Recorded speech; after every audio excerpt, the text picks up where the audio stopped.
G'day to all my wrestling mates, past, present and future.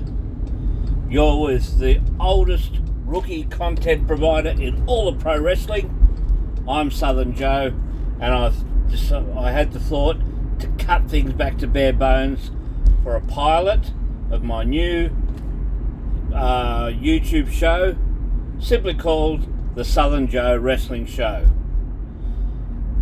For some of you that might have seen me on YouTube before, yes, I was part of a YouTube channel called The Best of British Wrestling, and I was the Australian correspondent for the show Falling Through the Ropes.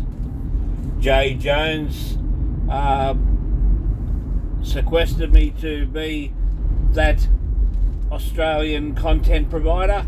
Did a couple of interviews and they were great. I did it with CJ Hench and the magnificent pleasure of interviewing Ken the Dazzler Dunlop. Very enlightening interview that was. But it looks like Jay Jones, he did say to me offline that he's putting together a new promotion for 2024 in England, a independent wrestling promotion. And seriously, Jay, I wish you nothing but the best of luck. And also, if you are wanting any sort of promotion, if you've got wrestlers you want to get over through an interview with an Australian slant, you know where to contact me. My door's always open, and I'll be sending you a link when this finally goes up on YouTube. So I have my own versions of what I want to do as far as a pro wrestling show goes. I'd love to, the door's still open for any Australian and New Zealand wrestlers or promoters, or announcers, anyone who's involved in wrestling, especially in Australia and New Zealand. The door's open for interviews on that, but get in contact with me. Plus also too, it expands out to the world. Hey, I'll interview a WWE superstar. I'll interview AEW guys. I'll interview whoever. Vince McMahon, I'll interview you, and be a respectful but like a no holds barred interview. I'd like to be able to do truth interviews rather than so-called shoot interviews or kayfabe. But basically there'll be a truth interview where the truth we do respectfully without burying anyone, because I don't see the need for that just for clickbait. Having said that, in between any interviews, I'll also do shows where I can put my opinion forward, in-depth looks at things. One I plan on is what I believe as a fan, how AEW, All Elite Wrestling, can improve. And there's your first clue, just the fact I called it All Elite Wrestling. I fell into one trap there. I have ideas on that. Now, just to let you know, I'm not some big expert or have you, apart from the fact that I'm a long-time wrestling fan. I was born in Sydney, Australia. I've lived in Melbourne since 1990, and I've seen some wrestling live.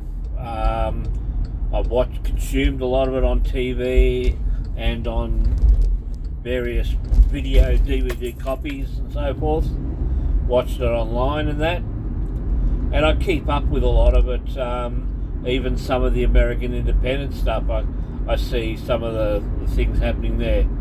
And while I don't consume the product as much as I used to, I feel that overall the pro wrestling business is in a potentially strong position. It's not as strong as it was, say, during the Attitude Era, but there seems to be opportunities to make an okay living if someone puts the work in, but that's going to still be only the top few percent.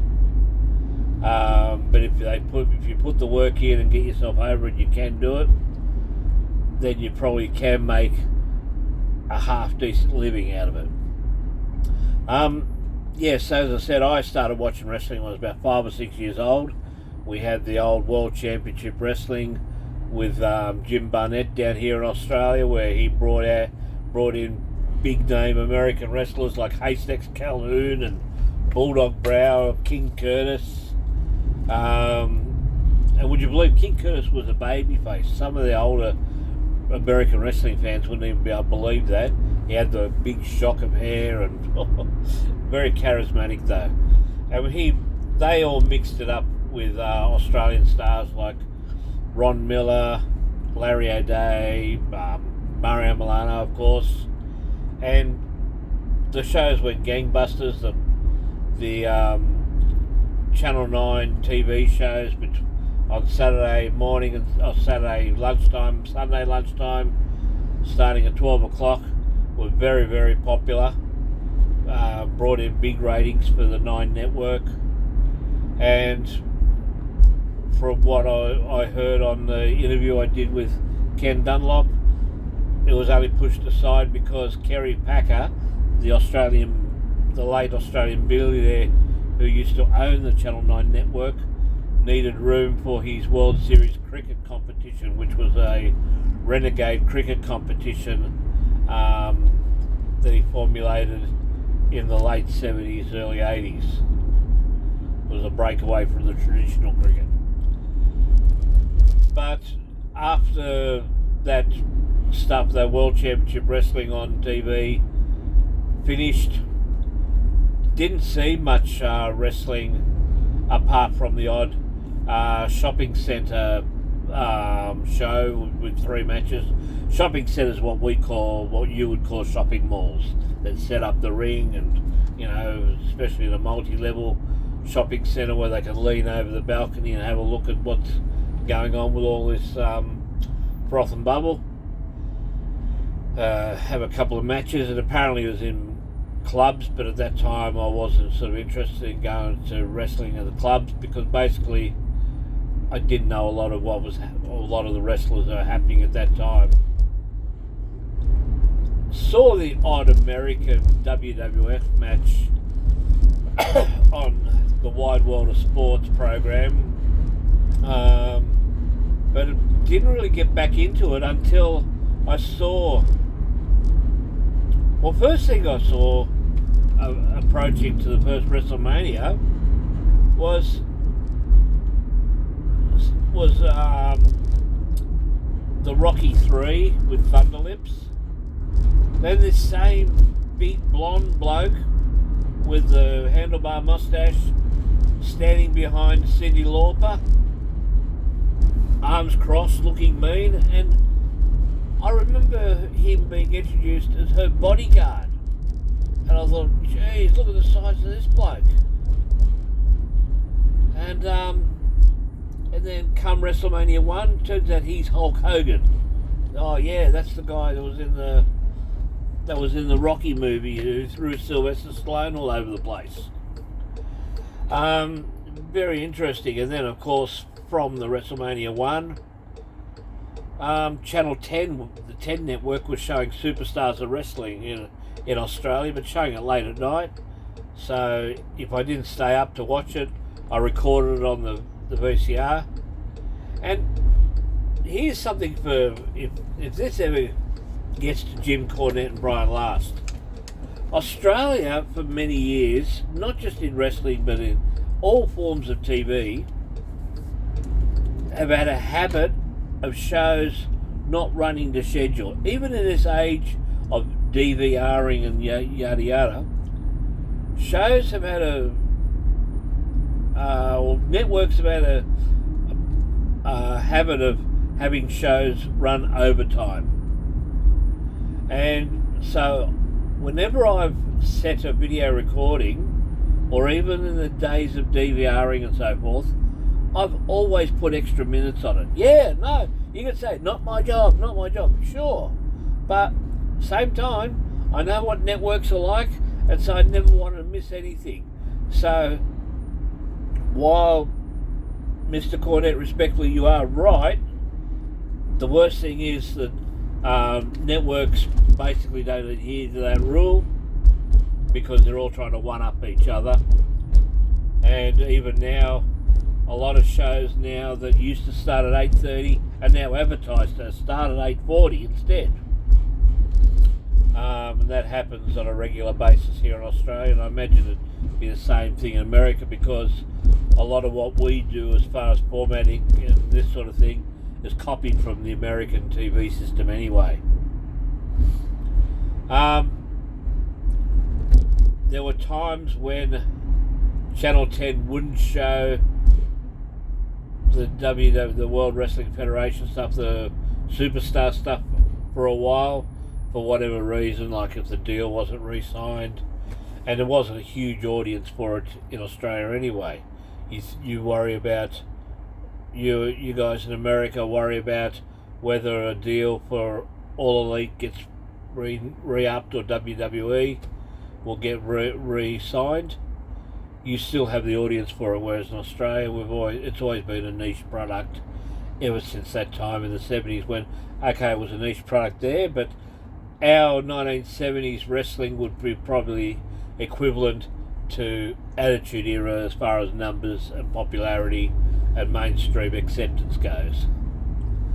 And then of course the rest is history with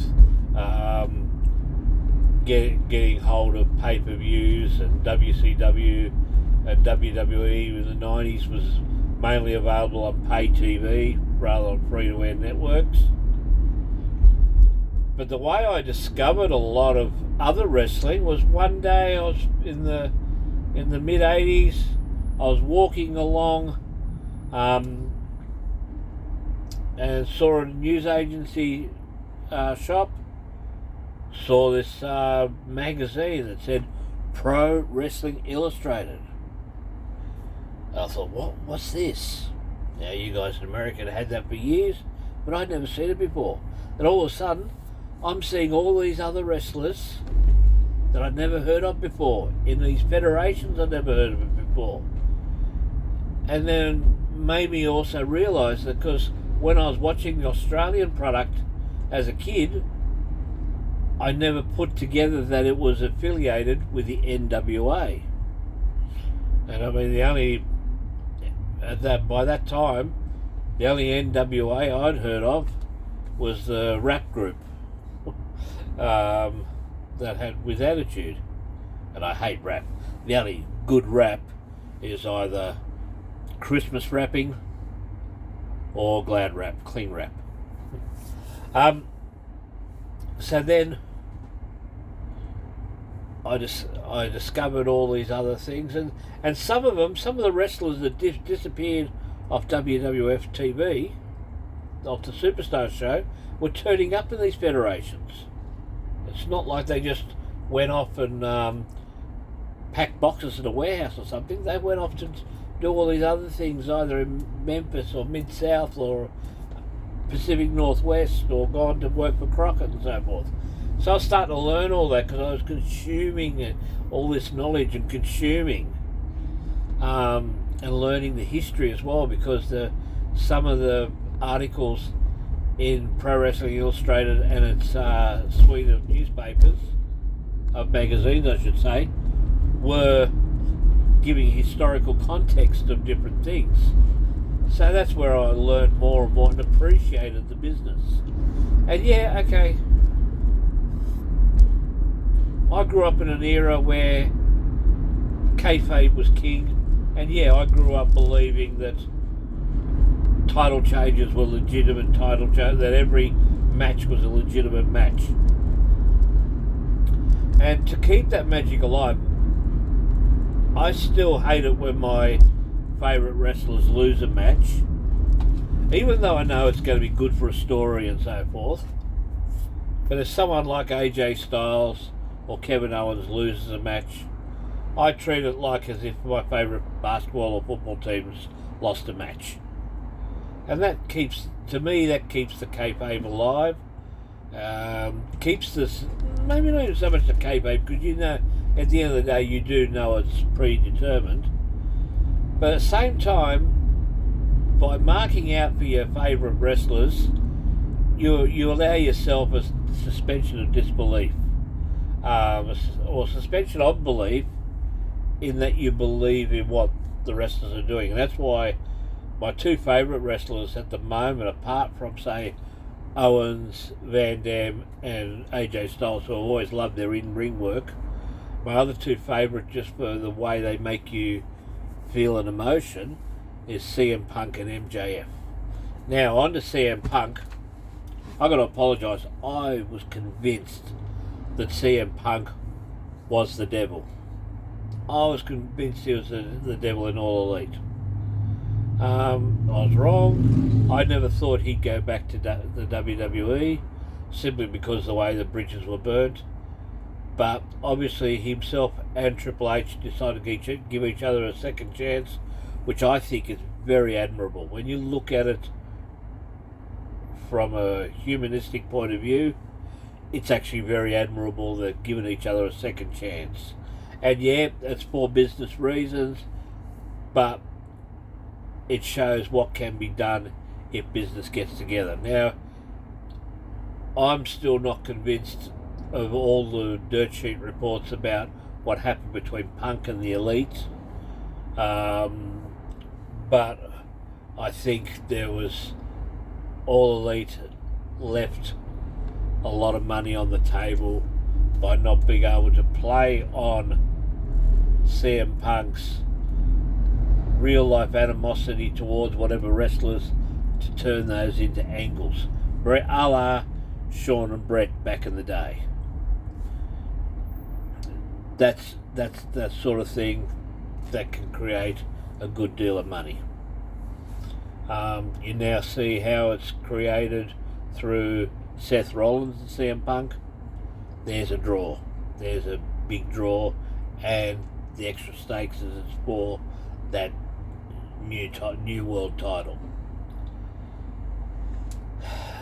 So, and I mean, with CM Punk's situation that he had in All Elite, that and a few other things, I'd love to do an interview with CM Punk. I'd love to sort of be able to get the actual his side of the truth of what really happened, because to his credit, he stayed out of a lot of that stuff, and it was everyone else reporting on whether he front face locked, whether he rubbed someone's face in the thing, how Tony Khan feared for his life, yet sent Punk out to do a match. A lot of things don't add up, and I'd love to be able to get, I'd love to be able to get all sides of the stories. I'd love to get Jack Perry's side of the story and really be able to sort of, and not a kayfabe thing, but actually just say, yeah, this is what happened, and this is why I'm upset. You know, even maybe get an admission, say, yeah, I was wrong to do this, or what have you. I'd love to see that. But in coming weeks, I'm going to give my side of, well, my opinion of certain situations or certain stories, and I'll present them from what I've learned, because I'm still soaking up knowledge. When I listen to the Bruce Pritchards and the Jim Rosses, the Conans, the Jim Cornettes, all of those people, Eric Bischoff, all of those people that actually lived the most tippy-top parts of pro wrestling. That's why it was so enlightening to listen to Ken the Dazzler Dunlop, because he was at the tippy top of Australian wrestling. He's not a legend for no reason. You know, he is a legend because he knows what he's talking about. He knows about this and that. And even though things change, there are certain principles that do stay the same, in my opinion. And I'd like to see those opinions really be adhered to, because people's general psychology haven't changed. Some attitudes have changed, and there's some things that have changed for the good. But I'd like to see the I'd like to see pro wrestling treated like what's believable. not just some stupid soap opera where things happen. I'd like to see both companies, all companies, or even Impact and so forth, be able to produce storylines that no one can poke holes in unless they are really, really looking to just rubbish the product. But that'll do me for now, I think. If you like what you hear, if you think there's potential in this, and I hope you do, press the like and subscribe button, push the notification bell so you're up to date with whatever I put out. I'm going to try and put out regular content, try and build up the show. It's probably going to be a harder road for me to do because I don't have the cred that someone who's been in the business has. Hey, but I'm going to have a go, I'm going to have fun, and I'm going to apply my fandom of over 50 years and apply it to combine it with all the different pieces of knowledge I've heard, and different opinions I've heard, filter it through a funnel and come up with my own view of where I believe things should be on different topics. And as I say, if you're someone that's involved in wrestling that would like to be interviewed, drop a line in the comments, leave your details, and I'd get back to you. I can only get better, and from here on in, my episodes will be back on my computer table with a little setup that I put up there, which I'll work on some editing and some fancy stuff. In the meantime, see you all later and catch you soon. Bye bye.